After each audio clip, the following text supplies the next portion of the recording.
The League of the Genuine is back with me, your host, Fred Muwema. Every Friday we're having a discussion about the important subject of counterfeits, fake products and services. These things affect us in our daily lives. They affect our dear ones, they affect our businesses, but we're not paying as much attention as we should be. So it is really gratifying that you join us every Friday evening to have a conversation around this subject. We are discussing technology and counterfeits. We know that there is technology for development. We know that there's technology that has helped us access better health care. There's technology that has expanded agricultural production. Technology has made it convenient and easy for the modern livelihood. At the same time, technology has also contributed to the proliferation, to the growth of this counterfeit problem, the counterfeit culture. So to have the discussion on counterfeits and technology is an expert, somebody who has majored in finance. He says he has majored also in ICT. He says he has a master's in science in international marketing. He has a master's in finance. He's very, very qualified in many areas, but he's very suitable to open the door to this discussion because he's quite been involved in the area of technology. Please join me in welcoming Mr. Robert Kintu, who should be introducing himself. Robert, you're welcome. Thank you very much, moderator. Fred, this is an opportunity for me to talk about a few things that I actually feel passionate about. Robert Kintu is my name, and most of my writings there's an MJ, so whenever I check Michael Jackson. That is Muwema Julius Robert Kintu. So there are 4 names. So in everything you find, I try to maintain the 4 names because that's the way people can recognize what you do and what you write. In anything that you're doing professionally, you should maintain your names. We are not going to fight over a certain name you mentioned. Yes, we shall not fight. But I am assuming that you didn't just copy No, not that copy name. and paste. No copy and paste. Yes. Robert, I did see from your profile, you're basically somebody who has done finance. You say you do business development services. But one thing intrigued me. You also say you've done ICT, you are a systems, I don't know, designer, those technical things. You know, this is a program, I need to warn you, this is a program about promoting genuine. So if you come on this show and you say you're a lawyer, for example, when you're not, you get exposed. Yes. So I think you'd better own up and tell us, are you a real ICT person or you're just making up these things? Thank you very much. That's a very good question. I started off studying business administration. That's at an undergraduate level with the Edinburgh University. Edinburgh, that's yes, in the Scotland. Scotland. My whole education is actually Scottish, and then I decided to do an MBA at then. That was an MBA in finance, but majoring basically in oil and gas on financial analysis. Yes, that was an interesting area, but you cannot do finance and think you are going to do business without knowing how to market. So I ended up doing marketing, and during that time, the most interesting subject was e-commerce. So my international marketing degree, which is an MSc from Scorecard University, I had an opportunity to choose to do an elective in IT, but specifically on using Internet of all things to actually trade. And you could actually go further to read and say, should I just do only the programming and look at the how to set up a website and do the e-commerce and stop there? Yes, you could stop there. But remember, with my background in operational planning with MBA, I prefer to do systems. So how would you use the Internet of all things to develop systems? So I went further even with my dissertation to actually do a thesis on how do you use Internet of all things to develop systems for companies and so on. And that's why you find that I have a lot of bias on ICTs as a leverage in everything. So you can speak about IT with authority. I can speak about we have IT a real person to speak about this. I have designed systems in this country, so I will talk about the systems I've designed, and they're still being used right now. I have taught the subject in universities. I've been called as a guest lecturer in different universities here in the country, and I can talk about it authoritatively. Okay, maybe we'll give you a chance. Just tell us about what you have designed beyond what you're talking now. Yes, in 2020, 2008, we actually designed the first dissemination portal for market information in this country, which was codenamed InfoTrade, that is information for trade. And this was basically looking at how can we disseminate information to individuals on their phones, the so-called capability phones or the future phones, so they can receive information in their homes, in the comfort of their homes, using text information or using the voice information. InfoTrade started which year? We started the InfoTrade business in 2010, but the actual design was started in 2008. So it was actually branded and then So this was helping information in the trade sector to move from producer to consumer? Or? Yeah, that is from the producers to the consumer, especially from the traders. Traders wanted to provide information on what's the price of a product. And then they send out that information to the people who are actually the farmers. Then they know, I can sell this product at this price.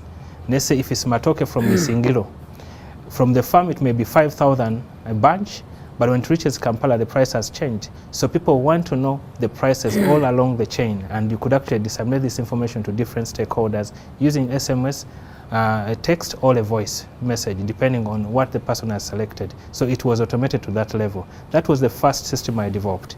The second system I laid out, which I got a few coding people to work with me, was the FAMIS, which was Farmer Record Management System.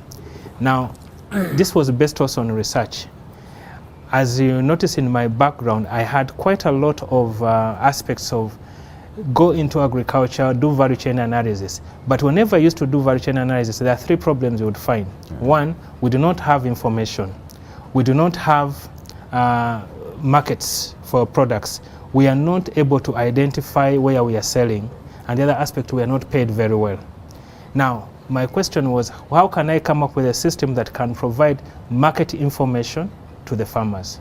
The second thing, that how will I know what they want to produce if I'm looking for a market to link out? Now, for market linkages, my first design was to come up with a record system whereby I get to know what every farmer can produce. We developed a system that does record management from when you start producing something, planting, even deciding to plant, plotting your land, up to a point when you are selling it out. So we developed that FAMIS, which was called the Farmer Record Management System. And to me, that was a breakthrough. Right now, we have many of them, which have been designed, and many people have actually done. I have a lot of Hamway. Most of people have come up now with similar systems. But we designed the first model of the Farmer Record Management System. So you are in agriculture? That is in agriculture. Basically, that InfoTrade was yes, for agriculture. For agriculture. But now, because the subject we are talking about is technology and counterfeits. So on technology, my question is, how did you employ technology in that system?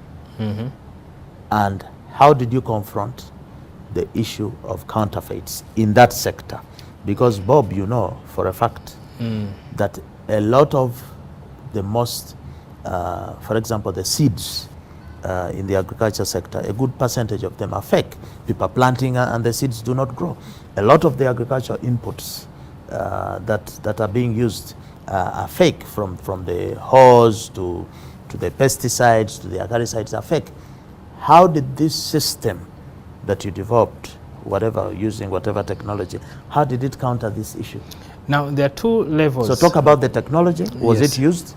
And then how did it handle the counterfeits? Let me talk about the aspect. When people are profiled, you get to know where they are actually doing the agriculture from. You know the actual gardens where they are going to go. And most of the kind of inputs, even if it's seed, the seed is matched with the soil. That means when you are supplying seed, that should be matched to a particular location where you are taking it, because our soil patterns are different in the country. Now, counterfeit comes in whereby people just sell anything to the communities because they are not aware. So did you capture information on how many fake seeds were sold in a certain district? At that time, we did not do that. But at least I was in a position to know that people have actually received fake seed and they are not able to produce what we had estimated to grow in a particular acreage. So you have data on that? That data we have. We can even provide you data letting you know that this person planted this particular season and was not able to produce a particular produce according to the acreage and the seed portions that were used. That is possible to tell.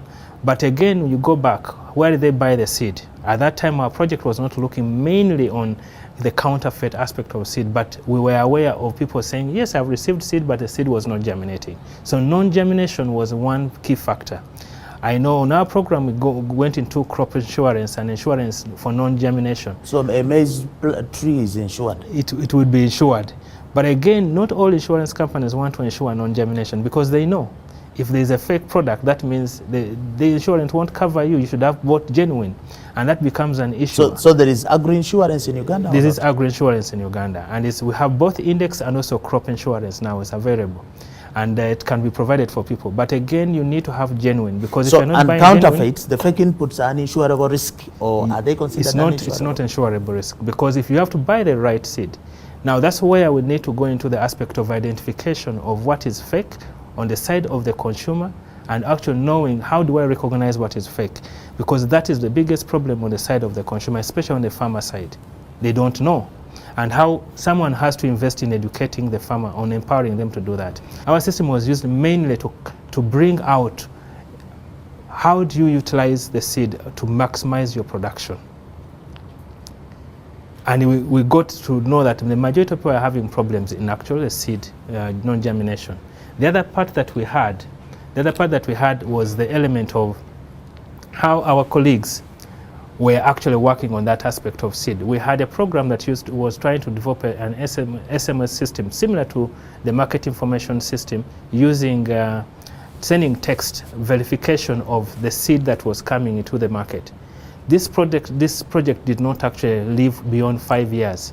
And this project actually had an opportunity to be able to track the produce coming from a different supplier from, let's say, Kampala to a rural area in Gulu. But they could track the seed up to the selling person and not to the farm. That means someone would just use a tracking number on a QR code, and they can actually know whether the seed was coming from a genuine supplier. Now, if that technology was promoted further, it would actually solve some of the problems we're talking about. But Robert, from what you're saying, you are really demonstrating that a lot of interventions using technology have been employed, but they have not been so successful. So can you speak to why the limited success or the no success, despite employing technology? Technology has to be, when technology is employed, first of all, we need to look at the actual, who is employing that particular technology. I do not believe technology to be hosted. I do not believe technology should be hosted in a way that is actually affecting a particular value chain. It should be a centralized system for the general people. Now, when you have a project and it's running a technology, when the project comes to an end, it actually closes and you lose the innovation. The project, doesn't it have sustenance beyond? Is this donor dependent? Don't you do something where the community can continue to apply that technology and go on? That is well said. When does it close? That is well said, but most of our projects lack sustainability plans, whereby most of them are dependent on the feeding, on the finances coming from the donors. It is important for such programs that require massive implementation and education to be centered somewhere where there is continuity. Now, you cannot start a tracking system, a track and trace system, and leave it within a project, because it will need to have infrastructure that is actually static. Someone has to know how is it going to earn and maintain the actual flow of income that will sustain the staff that are working within that system. And that's where we're having a problem with most of our projects. So when you say technology has been started and failed, we fail on that part of, does it have continuity after the project? But isn't it a design failure by you, the experts? You're the guys who design things to stop at 4 years with no continuity. Why don't you design it maybe to rope in other stakeholders, the manufacturers of the agro input, the dealers, so that maybe they can pay for the system? I hear you on that, but I also want to echo that some of these things will actually track the very people that you want to have in as partners do not want to be tracked. And that's why I actually think that what we are doing here is a little bit of a very sensitive subject to many people, because remember that the supply chain also has people piping in the fakes. So when you develop a system, it will track everybody. And in sometimes... So Robert, what you are saying is that a lot of the the protectors or the guardians within these sectors of the genuine, the people who are supposed to promote the genuine. You're saying many of them are actually complicit to the problem. They are benefiting. Some of them may be benefiting from these systems. And what I'm trying to say is that when technology is developed, technology does not eliminate. Everybody will be captured. So whether you are genuine and something goes through your pipeline, your channel, it will be tracked that is actually fake. Now, some people will not want to be tracked up to that level. So you are saying technology is failed by human behavior? That is right. The system will always work, but human behavior, rejection of the system, or thinking in the past, what will happen to me if actually my system or my company is caught at fault at this point? Then they go out of business. So there is that element whereby people fear to join a technology because they're saying, if I'm the first there and things go wrong, I am out of market. Because imagine if one brand has been identified in a rural community that it has got a fake product, inputs and so on.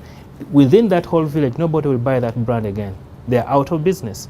And that's exactly what will happen. But those benefiting from that whole exercise will ensure that the technology is not deployed. If it is deployed, it is not used optimally. And that's why on this program, we do believe that the most important, the foremost intervention method to fight counterfeits, this counterfeit culture, is mindset change.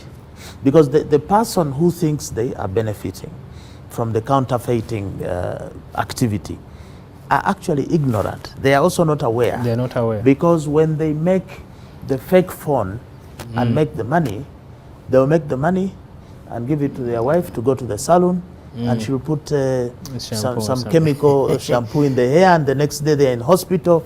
The money that was made from selling the fake piece of product actually is spent. Maybe even they lose the person. So mindset, how do you think mindset change is a key driver against counterfeits?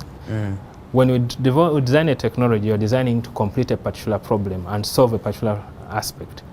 On the supply chain, it will have solved the problem, but people will be captured.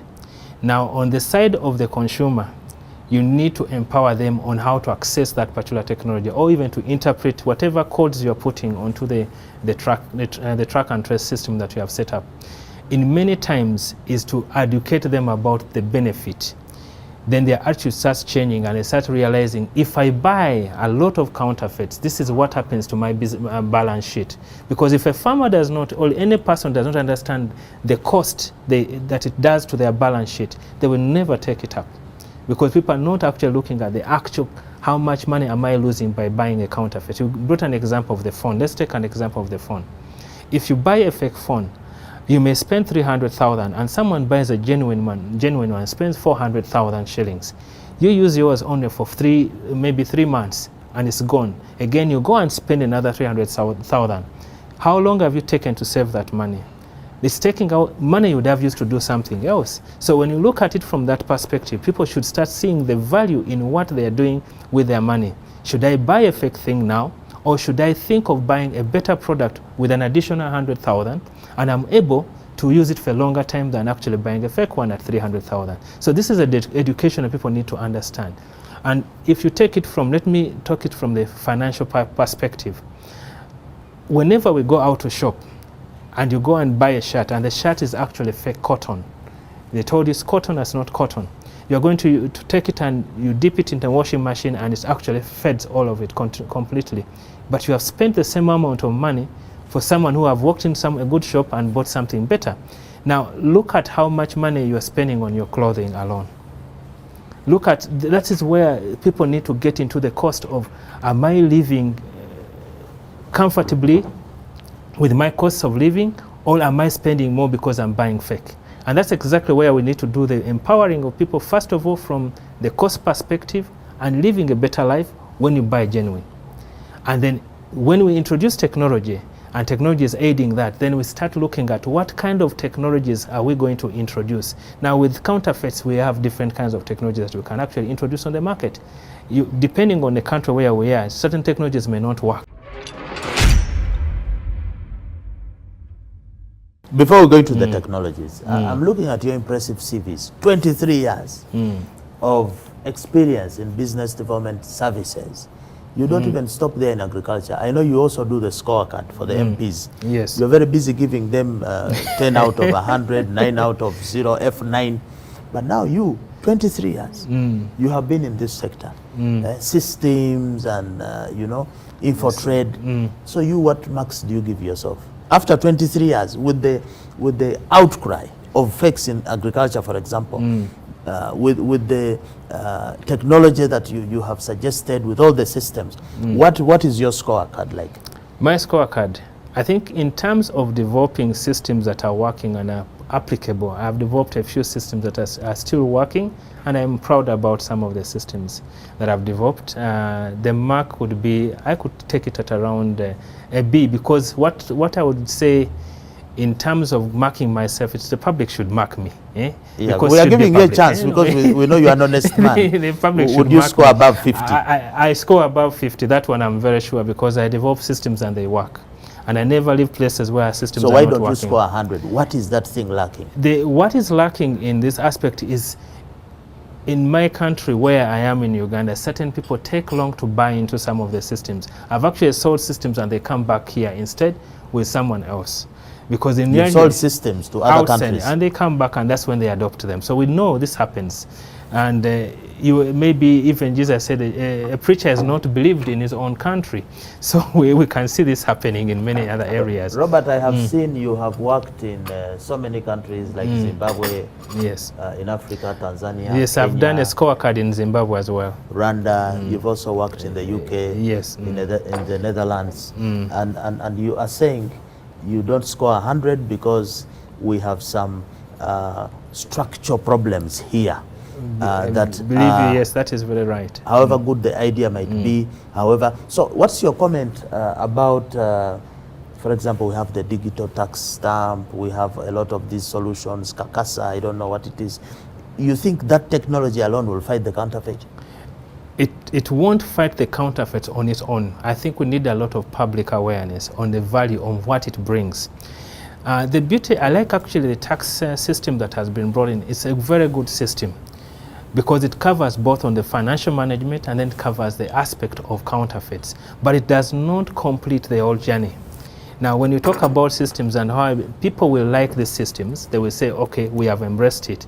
But if all of people can embrace it at once, then it will apply it, then it will eliminate what we are talking about. Then you will find many people fearing to actually purchase products that have not got the seal from URA or do not have the hologram that has actually been identified.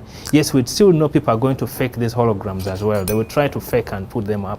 But we need to think about the aspect of what people actually think about when they actually go and buy a product which is actually tagged with an hologram from URA. Does it bring quality? Does it actually imply that when I have it like this, it's actually a quality product? Someone may go to NASA and actually have that created as well and put on any product. Put it on the market. So we need to think of that Bob, aspect. It's rainy season now, planting season in Uganda. That's true. You have traversed this country, 89% of the districts. You've been there, so they know you, Bob. So if there was a farmer there watching you, they might say, this is the usual Bob. We've always seen him, he talks nice and he talks all these things. Maybe he will go away and stop watching. Can you keep him here by telling them something new? Maybe something you've never told them. What is it that they need to hear from this expert in putting up systems and ensuring they get good yields? Do you have something new up your sleeve that you can tell them? There are two things that are right now, especially the trends where we are going in. We need to start thinking that we need to adopt the technologies that are coming. Technology is going to live with us, whether we like it or not. Any farmer, any person, any trader, wherever they are, they need to start adopting to some of the technologies. But look at it from the perspective of where is my economic benefit? Because in principle, if you don't need to just adopt any technology that comes, look at the economic benefit. From the farmer perspective, anything that actually can make me stop buying fake seed, I will go for it. And embrace it and work with teams, work in the cooperatives or associations to embrace that kind of technology. So they should be on the lookout. They need to look out for such technologies that actually protect their interests as consumers of these products. They need to go for those products. But Bob, you're telling people who most likely are still using a hoe. The hoe was used by grandparents, and you are here, you are a purveyor of modern technology and so on, and you're still allowing people to use a hoe. Aren't you contradicting yourself? Can we say we are going to modernize agriculture with a hoe? I don't agree with that one, because it takes more time to plant. It takes more time to even supply people if you are using a hoe all the time. So why didn't you advocate against the hoe for 20 years? You are the people who has kept the hoe on our grannies and saying, no, but tractors are there. Now we have tractors almost everywhere. But the issue is that people let me talk about tractor technologies as well. They have actually also improved, because we have SIM cards in tractors. You can track where they are and even know how much they're digging. But do you think as a country, we should have started to first produce a saloon car Kira? Why don't we have a tractor factory?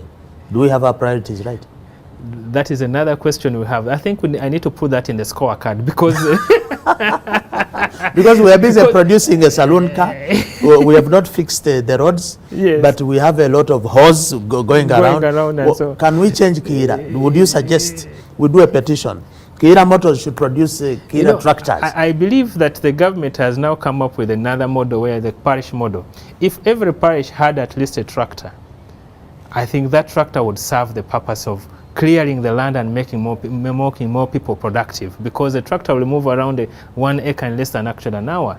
So we think if they use the parish model rightly, I think the designers, Ugandans, were so good at designing the right models and everything that is good. If we can just put a tractor in every parish that is working and is functional and people can pay for it, that will change the production in this country. So after this show, I'm going to hear Bob pushing a tractor for every sub-county. Yes, if you give me the platform, I do that, because those are some of the things we talk about.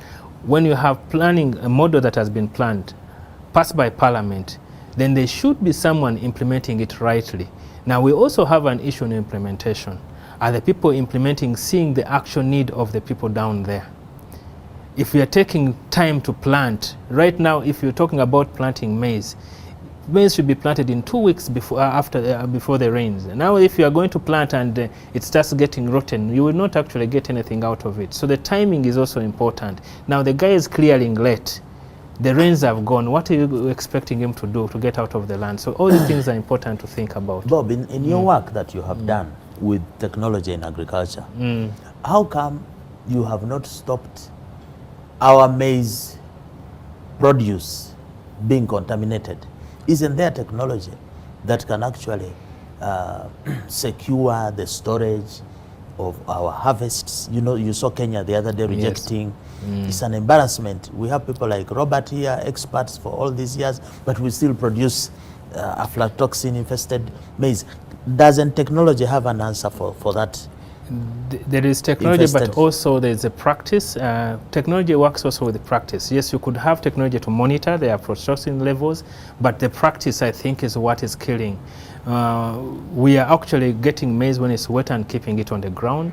So there are systems and practices that need to be changed. And well, you can check all these processes with the technology, but the problem is our practice is still very wrong on many of the items that we're doing. So we need to do a lot, as you said earlier, attitude and changing the old practices that we're doing need to change. If you don't change that, then we go back to the cycle. Even if you have the tracking technologies, it won't work. Because it's what you feed into the technology that actually matters at the moment. Especially there's an with argument that sometimes technology does not serve the interests of promoting, even in agriculture, promoting actually genuine products. That a lot of the technology around the milling of grain, for example, that these machines which you guys bring the technology, crushes the maize, takes out all the nutrients, and then leaves some powder which is even not good for our digestion. And then you have that replacing the local like millet, which was ground on the stone, that is healthier. Now you guys of technology have brought machines, you grind, and you even call it super. You see that portion, the super, so fine, it is like cement. So technology is also creating fake products. How do you answer that? In food, for example. In food, I would take it from the aspect of what the market is perceiving. Now I'm using the aspect of marketing, because when you're looking at people buying the white posho and they say it's the best posho, the way we market, especially in Uganda, we are marketing the white posho as the best and supreme. Now that's the marketing, which is wrong, and it's not giving the people what is the nutrition value within that particular product. And I think here what you're talking about is wrong information coming to the general public. But this is the information you spread on the info trade. So the aspect here, no, it's not. Don't you spread that information? No, we don't spread that information, because info trade will provide you with the price and the content of the product that you are getting. The price of the white fine cassava. Yes, you have white cassava is this price, flour is this price, and so on. On so info trade, don't you sell that super fine portion? There will be, it is also there. What will happen is that you are telling people the price of this fine portion is this, maybe 2,000. So in other words, you're also promoting that product which you're saying is not good for us? Because you're making a person decide on what price to buy. So they need to know the price variation of all the products. Regardless of whether you're telling the brand, the yellow portion, you have to give the prices. Now people will know the prices. I make a decision, because info is about pricing. What is the price choice you are making? But not on the quality. It's not on the quality. But the issue about pricing and quality, it also will depend on the manufacturer. What have they labeled? What nutrients are they promoting? And to me, it's the wrong coding that people need to start looking at. Well, if I label it like this, this is the standard for nutrition, I should be taking this. If I just want it for this. So Robert, what you are saying is that a lot of the portion we have on the market is misinforming us in terms, it is wrong. It is the packaging and the information put there that is actually giving misinformation. What is the misinformation? People want to know. People want to know. That means when we are labeling products, we need to label them according to the nutrients. And I think this is where you bring in, your organization can actually help with the Bureau of Standards, so that people can get to know. You should read the details. What is wrong on the portion on the market? What information is wrong? Nutrition what are they value. Putting? For example, they are putting 10% what, and it's not. And it's not. They can tell you that this is nutritious, yet you know that when you are eating the white portion, it is less nutritious than actually the brown portion, because it's the beautification that you are talking about. I can't give you the actual percentages because I have not come with the product that I But you also agree that when you go and put in the meal and throw away depending on the sieve that you are using, we are losing the genuineness. That is true. Because it depends on the sieve you are using that we change the levels of fineness. So you technology people are also causing us harm with these machines. That's what does the market want? Now we need to, that's why I'm saying, you're misleading us. I grew thinking when we were in school, we used to eat that rough portion during the war and so on. You know, you have one meal, and then you think it is bad. Even I don't know how old you were that time, but during the famine in the 80s, I think, there used to be, you said, some yellow portion from South Africa. It was rough, but it was nutritious, I think. That's true. And we thought we were unlucky, but now we are going for this super fine, I don't know, grade one.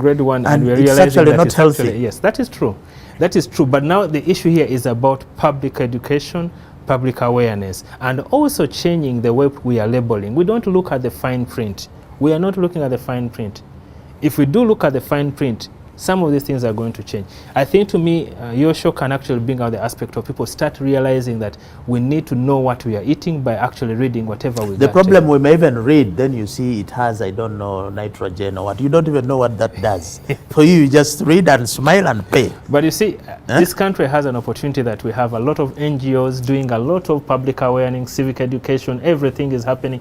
These are some of the things that we can actually have many of the other organizations also join forces with you to actually educate the public. I think, to me, that is where we should be going. One of the other things that has been introduced, because groundnuts, we grew up knowing that you pound the groundnut in that wooden thing. Yes. Now you technology people introduced something new with the machine, where there is a machine that can grind the guinea continuously. Yes. Now, the problem with that machine, there are a lot of metal flakes that get off and go into the groundnut. if you put a magnet or something, you'd be able to pick a lot of those. So now, again, to me, that is actually using inappropriate tools, because at the moment what they are recommending is stainless kind of steel manufacturing equipment. But in many times what we are using here, we go to Katwe and say, yes, I know how to modify this machine, and they do it from there without looking at use of stainless steel. Because with most of the machine, as it wears out, you have metals going into the product that you're actually making. I think that is now a problem whereby we need some policing from the standards. What should be the standard body doing in terms of when you're doing food products, what kind of machinery should you use? We should have a criteria that should be actually standard across. You will not take that product out of the country, but we are feeding it to our own people. If you wanted with the to metals export, going yes, in you there cannot into the take. livers. I have done a program here where we're trying to move dried pineapple from Uganda to Europe, and that was with Afri-Farms. I think we're back in I did the same. I used to send pineapples to and the UK. when we did that, we had to do research. Our product was scrutinized heavily for any third-party particles that would come from here before we entered the market. So I can tell you that whatever we do here may not even go out of the country. But when you want to export, we are exporting the best. So I think, to me, it is our regulation system here, the policing system here, the policies that are in place that need to be fine-tuned, So and then we can technology per se is not the problem. Yes, because it is how we are using it, you set applying the it. standards, and then people will apply, because it is already known what kind of materials you should use to make a machine like that one. But nobody monitors that machine. Bob, and you and me buy. Don't you think this thing of technology and counterfeits, don't you think that even our ability to develop and employ technology is affected by these ownership issues? You know, the owners of this technology, we don't own a lot of this technology. Even if you want to design something, you cannot get patent protection. Yes. The whole of Africa, I think 3 years ago, we had less than 1,500 patents registered, you can imagine. The whole of Africa. And yet one country, China, had more than 400,000 patents to its name. Yes. Just one country like this. So if we are saying technology against counterfeits, we even have issues On the of registration. owning transfer of technology. What's your experience with transfer and ownership of technology? It is actually, what you're saying is very true, and I like the way you have actually noticed that China actually has the majority even in the whole globe almost. Right now they are growing faster in registering their technologies. To me, what I think, especially in Africa, one, people did not know that they should register. By the time you're thinking of registering, someone else has actually registered what you're doing. There's slowness. We don't know that those inventions are property. Yes, are property. We only think a land title with Milo. We are fighting over Milo, but other people have Milo and in industry and technology. Yes. And that is where is the aspect you have an asset with your technology, with your knowledge, and people don't register it. Formalizing that alone is what has been lacking.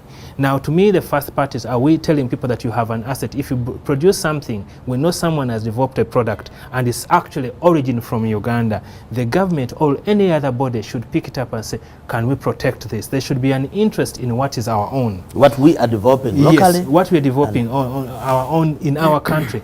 If you cannot promote what is locally developed, then you are not giving. You cannot rely on foreign technology. Yes. To completely develop yourself. Yes. So to me, there is a need that we need to promote what is our own, so that people start seeing value. If someone starts knowing that I can sit at home when I design 4 technologies and I will earn from the loyalties coming from the use of that technology here and beyond, and I will be paid. But you've heard government has just said that they are going to increase the pay of science teachers. Yes. So don't you think that is a move to promote technological advancement? The interesting thing about science teachers is that, yes, they can promote sciences, but we have to look at the abilities of the children they are training to actually say, I want to go and be practical with the sciences. Yes, we have had people who are scientists, but they're not even able to do a chemical or to mix a chemical and make shoe polish. At one time, actually, we still import shoe polish. Yes, we still import shoe polish. At Yet one we time, have chemical engineers. I started with a young man who was with a diploma, and we were mixing paint at one time when I just started doing business. And this man was a chemistry teacher, we started doing some paint. But the issue here is that he had all the skills. If nobody prompts them to do something, they will not use those skills. Now, the aspect of paying science teachers more and forgetting other disciplines is a little bit of far-fetched. I think to me, we need to take a 360 around the child that we are training. Do they have the interest to actually go and apply that science? But if you're training the child and they are cheating exams, so you can imagine. Because that's also another issue in the training. You don't have guarantee that the guy will get the actual marks. To be honest, I think you're having a very big elephant to slaughter here, because when you're looking at counterfeits, you are looking at also the system that's generating the actual education you're having. So it's a very big animal that we are slaughtering here. But to me, what I think is they need to be looking at a 360 approach on what will be the benefit. We need to look at how we can benefit our children at the lower end, who are going to be trained by the scientists. Are they going to apply the technologies? But also even when they come to the field, do we have innovation hubs? Do we have a fund for the scientists? That is interesting. To be able to, I think the Ministry of Technology should be thinking about such of the funds which actually promote indigenous technologies and actually bring them. ICT has a fund. Yes, but how are people actually benefiting? Are we getting the right people that are actually entrepreneurs to do it? That's the aspect we are looking at. Because when someone is also a scientist, there should be some business acumen that we are talking about here. We have, let me just give you an example of an area where I am a lot. People are developing apps and other aspects, as very many apps, softwares and so things. But the question is, can they get to the market? Because you're a developer, but the question is, can you take your product to the market and can it complete the cycle? We have that problem. Technologies can be developed, but they may never complete the cycle. So we need also another wing of people developing that business, and that's the business development services along that technology developer to be able to push it. I think before we end, since you're very passionate about IT and the Internet of Things, there is an accusation against you IT wizards. What accusation is this? You have promoted counterfeits. A lot of sales are being promoted online and a lot of fakes are going on there online.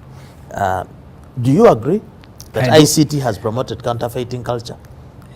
I do agree that with ICTs, yes, we are going to have the disadvantages of IT and exposure that we are going to be having, and going forward it's going to be even more than that, because we need to be thinking on how we protect our industry against counterfeits on the internet. The internet is one of the technologies that has actually opened the globe. And opening the globe, it has opened an opportunity for even those that would like to profit from counterfeits to do more. We have Why don't you have an internet police? Like in agriculture, you have agriculture police. Yes, we have cybercrime investigation systems that are there, even software that can track these fake websites. You need to be tracking things. You can actually track all the fake products on the internet by using one of the softwares and know what is actually right and proficient or not. You can tell. But why don't you have a technology to prevent the fake from getting online? Now that is, you have to use it at a centralized level. Like UCC, at UCC level, we can actually do that. You can have a technology done at that level that whatever is coming into the country is filtered. That can be done. So you have to have a central level where you can filter whatever comes into the pipe, that these kind of things, we have tracked them, they are fake, they should not be going in. The other aspect that people need to know, when you go to the internet, not all sites are actually valid. You need to know which site you're actually going to. There are systems that you can track for companies. But let me ask, really, whoever hosts that site, isn't there a system of some KYC? Like you're opening a bank account, so they will have to know, are you genuine, give us your valid this and that. You just put up something fake and you Yes, because sites are hosted anywhere in the world. You can host your site in Uganda, in the US, in China. A hosting person can be it's just anywhere. After money. It's after the money. They don't care what you put in. They just give you a hosting environment. So technology is actually giving us a headache more than it is solving the headache of counterfeits. Yes, I would think it does bring a headache, but also it can help to solve. Because when you're looking at internet, you are looking at it from the perspective of what you are getting out of the internet. You create the headache, then you sell us a solution. Solutions you come back to us and that is very true. The solutions are sold because they find you have a problem. After you've created it. That not after we have created it, depending on different people. We're about to end. Yes. The mobile data consumption worldwide is increasing. Yes. I think during COVID, maybe it has gone up to 50% or even more. Now, this data thing, can it be faked? Is there fake data? No, when you're talking about mobile data, you're looking about the information, or you're looking about the actual, the way we pay for the data? Both. For data, can data be faked? The data that I can know that can be faked is the amount of information you get off the internet. Some of the data that you think all this info, like let's say the prices and whatever on the internet, some of the information is actually faked. You're talking of that data. That is data. Okay, for example, bundles. Bundles. Now, bundles, that will be when someone infiltrates a system and then sells data to people. All sells you fake data. That's fake data. That's fake data. So that means someone is getting a bundle and selling you, which is not actually right, and then you buy, and someone else has to be making a loss. That means the company that is actually selling the data is making a loss, but he has to have a license to be selling through a particular party or third party. The aggregator will be selling the fake data, and someone will have to be making a loss at the end of the day, and that will be the communication provider, the company providing to lose, that, and then you use stolen property. So you're using stolen property to be able to do your surfing and so on, but you are stealing data from another party. There's something that intrigues me as we close about your ICT things. A lot of myths around 5G. Okay? Yes. So you're going to tell us what 5G is, that 5G helps to spread COVID, that it has health risks and so on. This 5G animal, what is it? Is it actually dangerous? Is it fake?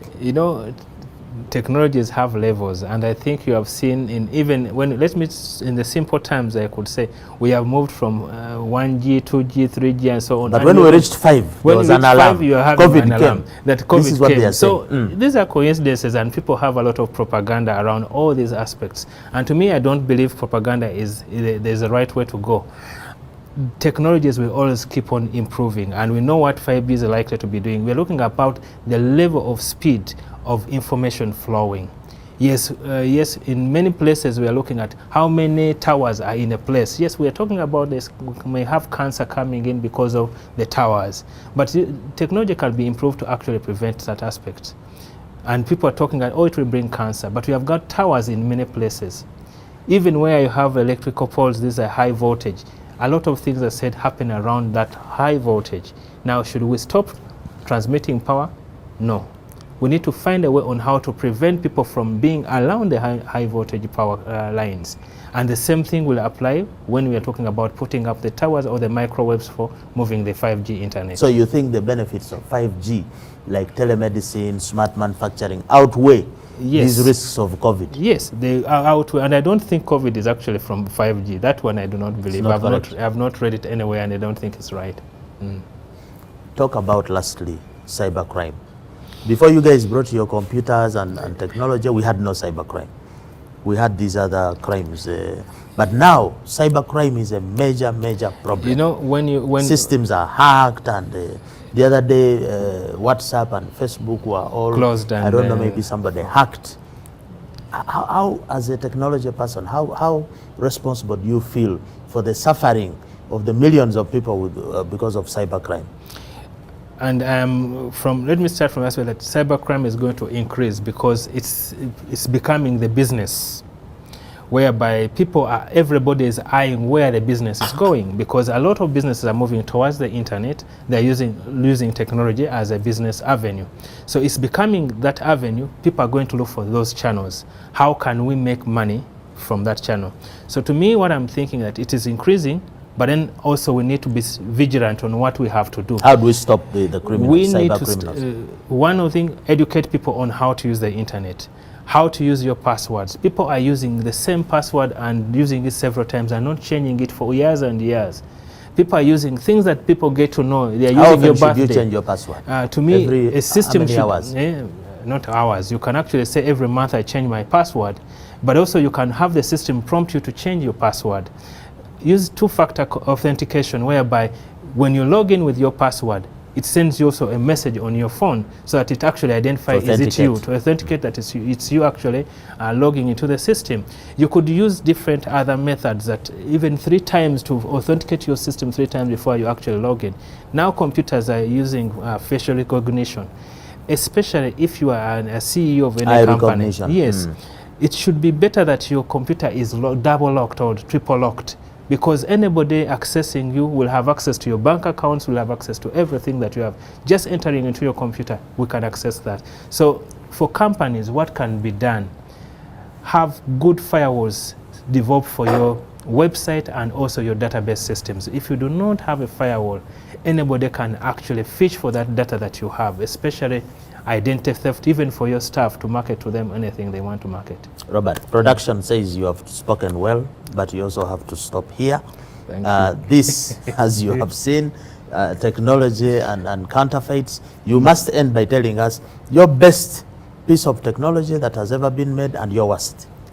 I think the best piece of technology that they have ever made is the Internet of all things. I just love the Internet. It has to be the Internet. I'm telling you, it does wonders. There's a lot of mischief there. Mischief and also good thing. Both you need to know what to fish from this Internet of all things. But I think it's one of the best technologies. Is it also the worst?